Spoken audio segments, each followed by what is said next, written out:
कांग्रेस महिला विरोधी है।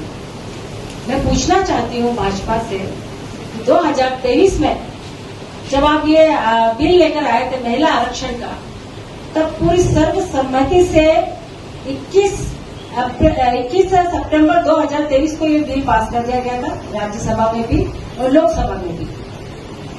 आज 30 महीने बाद आपको याद है ये महिला आरक्षण की, तब भी कांग्रेस और कांग्रेस के सहयोगी दल ने भाजपा को यह कहा था कि आप अभी इसी वक्त से लागू कीजिए, ताकि 2024 में हमारे देश में 543 के हिसाब से 180 सांसद, महिला सांसद हमारी संसद में बैठे।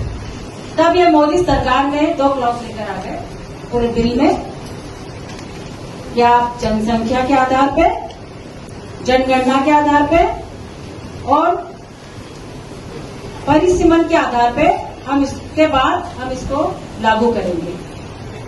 ठीक है, तब भी सब लोगों ने उनकी बात मानी कि इसको 4 साल लगेंगे, पर अचानक 2026 में फिर से ये लेकर आए, 3 दिन का सत्र लेकर आए महिला आरक्षण के नाम से, और 3 दिन पूरे देश का समय बर्बाद किया और ये बिल गिर गया। कांग्रेस ने महिला आरक्षण का विरोध नहीं किया है, इस बिल का समर्थन किया है। 2023 में भी, 96 में सबसे पहले कांग्रेस ही थी जो ये बिल लेकर आई। 99 में, 98, 99 और 2003 में लगातार कांग्रेस एक प्रयास करती रही कि ये बिल पास हो जाए, पर तब भी ये भाजपा की सरकार ने इसको बिल को पास नहीं होने दिया। फिर 2010 में किसी भी तरीके से कांग्रेस ने राज्यसभा में इस बिल को पास कर दिया, पर लोकसभा में ये बिल पास नहीं हुआ, क्योंकि भाजपा और उनके सहयोगी दल ने तभी भी इसका समर्थन नहीं किया। इससे साफ ये दिखता है कि भाजपा जो है महिला विरोधी है और ये बिल लाने ही नहीं चाहती है किसी भी हालत में, क्योंकि जब 23 में बिल पास हुआ तब 2 क्लॉज डाल दिए, और अब ये जो नाटक नौटंकी 3 दिन तक चली पूरे देश में कि ये भाजपा जानती थी कि उनके पास बहुमत नहीं है, उसके बावजूद ये बिल लेकर आई, सिर्फ इसलिए क्योंकि पश्चिम बंगाल में चुनाव चल रहे हैं, तमिलनाडु में चुनाव चल रहे हैं, और महिलाओं के वोट बैंक के लिए इन्होंने 3 दिन का नाटक पूरे देश में रखा और पूरे देश का समय बर्बाद किया। कांग्रेस ने का जो विरोध था परिसीमन को लेके था।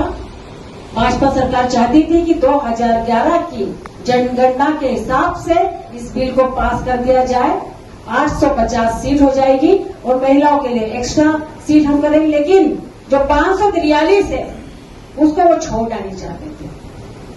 कांग्रेस ने एक ही बात कही कि 2026, जैसा कि आपने कहा था 23 में, कि जनगणना के बाद और परिसीमन के बाद हम इस बिल को लागू करेंगे।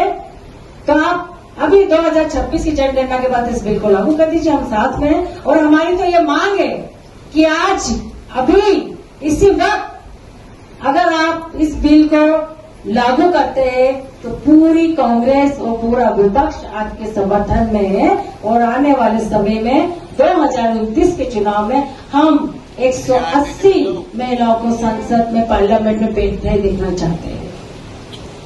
मैं एक इतिहास बताऊंगी कांग्रेस का भी, जो लगातार हम बोलते आ रहे हैं पूरे देश में।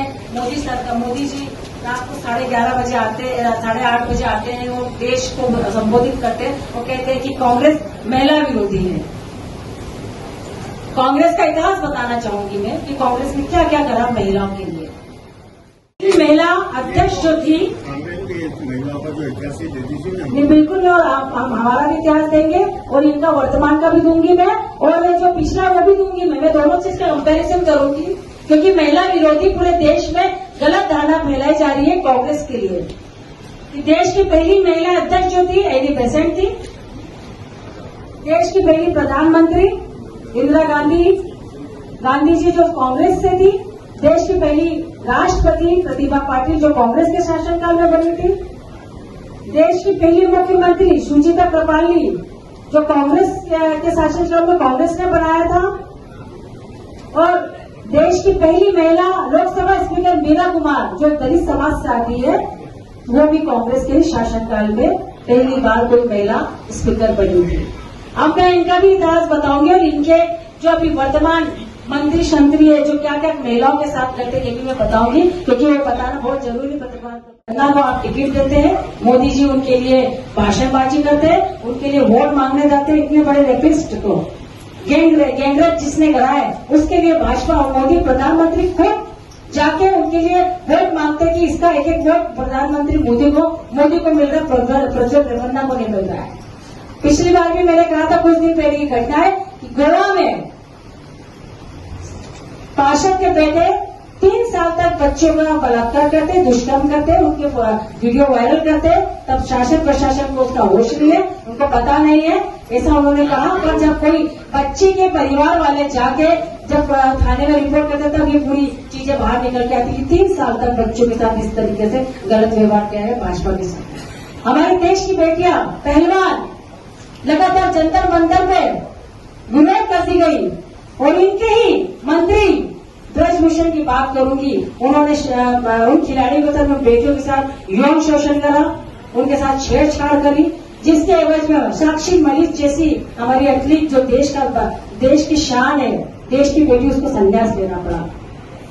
उसके विपरीत हमारी कांग्रेस पार्टी ने विनस फोगाट को विधायक बनाया, चुनाव लड़ाया और सम्मान दिया कि आप पूरे सम्मान के साथ पूरे समाज में आप घूम सको। और ये एक बात नहीं है, कई बार आप देखेंगे। मंदसौर की घटना देखिए, ठाकर साहब की बात करिए, ये इन्हीं के मंत्री, इन्हीं के नेता है जो सम्मान कर रहे थे महिलाओं का। तो मैं ये बोलना चाहती हूँ कि कांग्रेस पार्टी हमेशा महिलाओं के हित का सोचती है, महिलाओं के बारे में सोचती है। ये इसका इतिहास है कि हर बार जब भी कोई महिला कोई उच्च पद पे पहुंची है तो वो सिर्फ कांग्रेस की बदौलत पहुंची है। और आज तक मैं बात करूंगी इंदौर शहर की, इतनी बड़ी इतनी सीनियर लीडर है हमारी महिला मंत्री, एक भी मंत्री आपने इंदौर से नहीं दिया। मैं पूछना चाहती हूँ कि हमारे इंदौर में जो महिला है आपकी, क्या वो इस लायक नहीं है कि मंत्री बन सके? आप 33% की बात करते हो, आप अपने घर में देखिए। मैं तो मोदी जी से बोलूंगी, आप महिला आरक्षण की बात करते, महिला सशक्तिकरण की बात करते, आप पहले अपने परिवार में देखिए, आपकी खुद की धर्मपत्नी के बारे में बात करिए, जिसको आपने मेरे स्वीकार भी नहीं करा था कि आप ये मेरी धर्मपत्नी। जब खुलासा हुआ तब आपने कहा कि ये धर्मपत्नी है, और उसको आज तक उन्होंने एक्सेप्ट नहीं करा कि मेरी धर्मपत्नी है। वो बेचारी घूम रही है पूरे देश में, दर भटक रही है। आप महिलाओं की बात कर रहे हैं, आप बात करते हो कि कांग्रेस महिला विरोधी है, महिलाओं के हक के लिए कांग्रेस हमेशा महिलाओं के सशक्तिकरण में काम भी करती है। आप पहले अपने गिरेबाग में झांकिए और देखिए कि आप लोगों ने महिलाओं के साथ क्या किया है। तो 33% हमारी मांग है, कांग्रेस की मांग है कि 33% बिल आरक्षण आज अभी से इसी वक्त ST, SC, OBC महिलाओं सहित आपको लागू करना होगा। और इसके लिए हम पूरे प्रदेश में, महिला कांग्रेस प्रदेश अध्यक्ष होने के नाते पूरे जिले में आज हमने प्रेस वार्ता रखी है। और अगर जब तक ये बिल लागू नहीं होता, हमारे पूरे प्रदेश में इसके वश में महिलाओं के अधिकार में हम धरने प्रदर्शन रोड पर उतरेंगे और मोदी सरकार के एक और मोदी प्रधानमंत्री जी का भी पुतला जलाएंगे, क्योंकि उनकी मंशा ही नहीं रही है कि वो कभी भी महिलाओं के हित की बात करे, चाहे वो घर हो, चाहे वो देश हो, चाहे वो प्रदेश हो। तो कांग्रेस ये मांग करती है कि आप अभी से इसी वक्त महिला आरक्षण लागू करें। धन्यवाद।